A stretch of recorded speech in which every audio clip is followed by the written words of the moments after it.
A chilling story from the lonely plains of Montana, where loyalty, guilt, and mercy collide in the dead of winter. A rancher faces an impossible choice that will haunt him forever. Don't forget to like, subscribe, and share. Tell us, where are you watching from? Let's get started. The wind rolled over the wide plains of Montana like a whisper from an old ghost, cold and biting as it swept through the open fields, carrying with it the scent of snow and smoke. The land stretched endless beneath the pale moonlight, white and still, except for the slow drift of flakes settling on the earth. Inside the Dana farmhouse, the air was heavy with quiet. The fire in the stone hearth had burned low, throwing a faint orange glow across the worn wooden floor. Cole Danner sat at his kitchen table, hands clasped around a mug of untouched coffee, staring at the window where frost had painted delicate veins of ice. The night outside was deep and endless, and the silence inside pressed against his chest until he could hear nothing but his own breathing.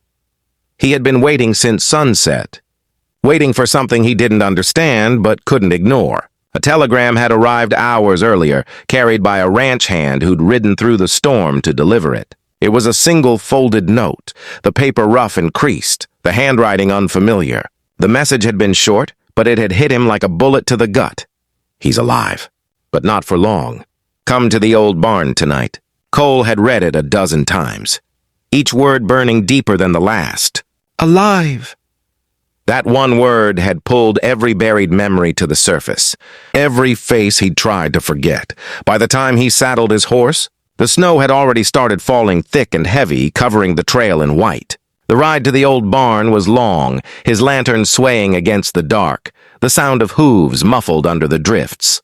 The land around him felt haunted, not by spirits, but by everything left unsaid. Every gust of wind seemed to carry a whisper of what was coming. When the shape of the barn finally rose from the snow, it looked smaller than he remembered, leaning tiredly against the storm, its boards blackened by age and time. Cole dismounted slowly, his breath rising in clouds as he pushed the door open. The hinges groaned, and the smell of hay and blood hit him all at once. Inside, the lantern light trembled weakly, throwing uneven shadows on the walls. And there, in the far corner, half buried under a blanket and a pile of straw, was a man. His face was pale, streaked with dirt, his coat stiff with frozen blood. For a second, Cole thought it was a trick of the light, a ghost returned from the past. But when the man lifted his head and whispered, "You came," in that same familiar voice, Cole's heart stopped cold. Ethan Ward. The name echoed through his mind like a gunshot. Once, Ethan had been his closest friend, closer than a brother, a man he'd trusted with his life. They'd ridden together, fought together, built their ranches side by side. But that was before the betrayal, before greed and anger had turned loyalty into something sharp and cruel. Years had passed since Cole last saw him, years he'd spent trying to forget the man who'd cost him everything. And yet here Ethan was, broken and bleeding on a bed of straw, his breath shallow, his life slipping away 1 minute at a time. "What the hell happened to you?" Cole asked, his voice low and steady, though something inside him trembled. Ethan gave a small, dry laugh that turned quickly into a cough. He spat blood into the hay before speaking again.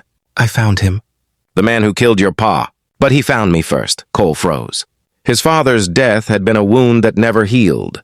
An ambush on a winter trail. No witness, no justice. Cole had hunted every rumor, every whisper, but he'd never found the man responsible. That unfinished grief had shaped his whole life, turned his heart to stone. Now, the thought that Ethan, after everything, had gone chasing that ghost, and had paid for it with his life, felt like some cruel twist of fate. "You shouldn't have gone alone," Cole muttered. He knelt down, his boots crunching in the frozen hay, and pressed a hand against Ethan's side. The wound was bad, deep, wet, and cold. A bullet near the ribs, too close to the lung. He could feel the heat of the blood seeping through the torn fabric. "You need a doctor." Ethan's hand came up suddenly, gripping Cole's wrist with surprising strength. "No doctor," he whispered. "No time. Listen to me, Cole.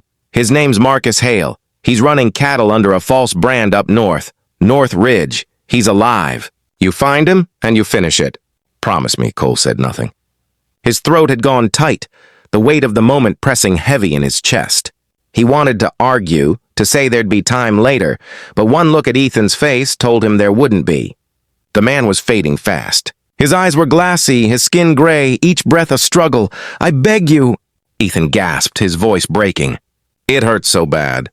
His eyes flicked to the revolver at Cole's side, a silent, desperate plea. Cole froze. His hand hovered near the gun, but he couldn't bring himself to move. The barn felt smaller now, the air thicker, as if the whole world had narrowed to this one terrible moment. "Don't ask me that," he said softly. Ethan's fingers tightened around his wrist. "Please, make it quick." Cole stared at him, searching his face for something. Fear, anger, doubt. But there was only pain and a kind of weary peace. Ethan had been many things. Reckless, stubborn, selfish. But in that moment, he was just a dying man asking for mercy. And Cole, for all the years of hate between them, couldn't deny him that. His hand moved slowly to the revolver, the metal cold against his skin. He pulled it free, the weight familiar, heavy with memory. The storm outside roared louder, snow slamming against the walls, the lantern flickering like a heartbeat. Cole knelt beside Ethan, the boards creaking beneath him. Ethan closed his eyes, a faint smile touching his lips. "Thank you, brother," he whispered. Cole's thumb eased back the hammer. The sound, that sharp final click, filled the air like a confession. He hesitated, the barrel trembling just slightly. Then, in a voice low and raw, he said, "It'll be quick." The gun went off once. The sound cracked through the barn and rolled out into the storm, swallowed by the wind. When the echo faded, Cole stayed kneeling, the smoke curling upward into the dim air. Ethan's body lay still, his face calm, the pain gone at last. Cole's hand dropped to his side, the revolver heavy and empty. He sat there in silence, the smell of gunpowder mixing with the sweet rot of hay, his breath fogging the air. Outside, the storm began to ease, the snow softening into quiet flakes that drifted through the cracks in the roof, settling gently on Ethan's still form. Cole reached out and pulled his old coat from his shoulders, laying it over Ethan's chest. "I'm sorry," he whispered, his voice trembling for the first time. "You didn't deserve this. Maybe neither of us did." He stood slowly, his knees stiff, his heart numb. When he stepped outside, the world was white and empty, the wind fading into stillness. In the distance, faint lights from the ranch glowed against the dark horizon. Cole didn't look back. He had a name now, Marcus Hale, and a promise to keep. The snow closed behind his footsteps as he walked away, disappearing into the frozen night where vengeance waited quietly on the horizon. The morning came gray and cold, stretching across the Montana horizon like a shroud. The storm had passed, but its memory lingered in every drift and shadow. Cole Danner rode north, his horse's breath rising in clouds, his coat stiff with frost. The road to North Ridge was long, winding through pine forest and frozen creek beds, and he rode it in silence, his mind replaying the night again and again, Ethan's face, his words, that final whisper. "It'll be quick." It had been. But mercy didn't feel like forgiveness. It felt like a wound that would never close. He rode for 2 days, stopping only when his horse could go no further. The mountains rose higher now, the land rougher, lonelier. By the 3rd day, he saw smoke curling up from the valley below. A small ranch, fenced and still, its fields buried under snow. A wooden sign hung crookedly from the gate. Hale Ranch. The letters were new, the brand freshly carved into the post. Cole's jaw tightened. Ethan hadn't lied. The man who'd murdered his father had been hiding here all along, living under a false name, fat on stolen cattle and quiet lies. Cole dismounted, tied his horse to the fence, and walked toward the house. The place was too quiet. The only sound was the creak of the porch steps beneath his boots. He pushed open the door without knocking. Inside, the fire burned low, and the smell of coffee and tobacco hung thick in the air. Behind the table, a tall man stood, broad-shouldered, gray-haired, a revolver resting on the counter beside his hand. When their eyes met, Cole knew. "Marcus Hale," he said, his voice flat. The man didn't flinch. "Depends who's asking." "You know who," Cole replied. "Cole Danner. You killed my father." For a moment, the room was still except for the hiss of the fire. Then Hale gave a slow, bitter smile. Your pa was a good man, too good. He wouldn't take the deal. Said he'd rather die honest than sell his land cheap. He leaned against the counter, eyes narrowing. So he did. Cole's hand twitched near his gun, but he didn't draw. You shot him for land? I shot him for standing in the way, Hale said without shame. That's how the West works, boy. You think justice lives out here? It's just who's willing to pull the trigger first. Cole stepped forward. His boots hit the boards hard, the air between them heavy with years of hate and grief. Ethan Ward found you? He died trying to bring you down. At that, Hale paused, his expression changing slightly. Not regret, not sorrow, but a flicker of recognition. Ward, he muttered. Yeah, I remember him. Brave fool. Shot me in the shoulder before I put one in his gut. He said you'd come. Guess he was right. Cole's heart pounded. The sound of the wind outside filled the silence like a drumbeat. He begged me to finish what he started, Cole said quietly. And I will. Hale's smile returned, cold and cruel. You think killing me will bring him back? Bring your father back? You're just another gun in the snow. Cole didn't answer. The next sound was the sharp click of a hammer. The gunfight was over in seconds. 2 flashes, 2 thunderclaps, smoke curling through the air. Hale staggered back against the wall, blood spreading across his chest. His revolver slipped from his hand and hit the floor with a dull thud. Cole stood breathing hard, the smell of gunpowder sharp in his lungs. Hale looked down at his wound, then up at Cole with a strange, almost calm expression. You're your father's son after all, he rasped. He hesitated. You didn't. He slid slowly to the floor and went still. Cole stared at him for a long time. He wanted to feel something, victory, peace, release, but all he felt was tired. The fire crackled, and snow drifted softly against the windows. He holstered his gun, turned, and stepped back into the cold. The land outside was white and empty, silent except for the whisper of the wind. He mounted his horse and started south back toward the Danner Ranch, leaving behind 2 graves, one inside that house and one inside himself.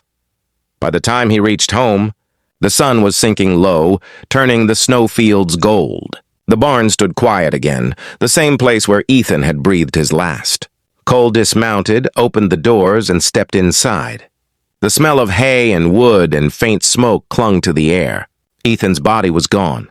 The ranch hands must have buried him that morning near the fence line where the pines grew thick. Cole walked out to the grave, a simple wooden cross standing in the snow, his coat whipping in the wind. He knelt, brushing the snow from the name carved into the wood, Ethan Ward. Below it, someone had written a single line, a brother once lost, now at peace. Cole stared at it for a long time. I did it, he said quietly. Hale's gone. You were right. His voice trembled, and for the first time in years, his eyes burned.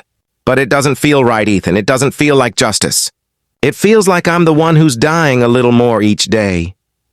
The wind picked up, tugging at his hat, carrying his words out across the frozen fields. Somewhere in the distance, cattle lowed softly, the sound drifting like a memory. Cole stood, pulling his coat tighter, and turned toward the horizon. That night, he couldn't sleep. He sat by the fire, staring into the flames, his father's old rifle resting across his knees. Outside, the coyotes howled and the wind rattled the windows. In the dancing light, he thought of all the faces he'd lost. His father, Ethan, the men they'd buried over the years. He thought of how the land stayed the same, no matter how many ghosts it held. Maybe that was what Montana did best, keep its silence and its secrets. A knock came at the door sometime after midnight. Cole rose slowly, his hand instinctively resting on his revolver. When he opened the door, a boy stood there, one of the neighboring ranch hands, no more than 16, his face red from the cold. Mr. Danner, he said breathless. Sheriff sent me. He says there's trouble up in North Ridge, found Marcus Hale dead. Wants to know if you seen anything? Cole looked at the boy for a long moment, then shook his head. No, he said quietly. Ain't seen a thing.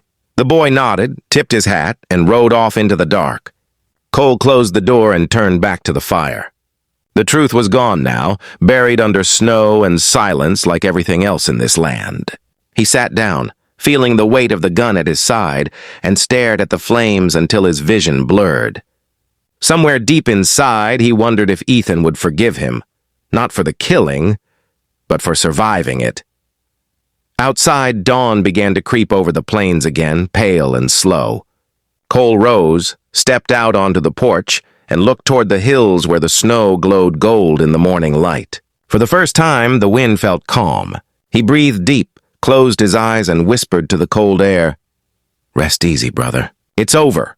But as he turned to go inside, he heard something. Faint, distant, carried by the wind, a single gunshot echoing across the valley. Cole froze, his blood running cold. Maybe it was a hunter, maybe a memory. Out here, you could never tell the difference. He stood there a long time, the snow settling around his boots, the sky widening above him. Then he went back inside, shut the door, and let the wind have the last word.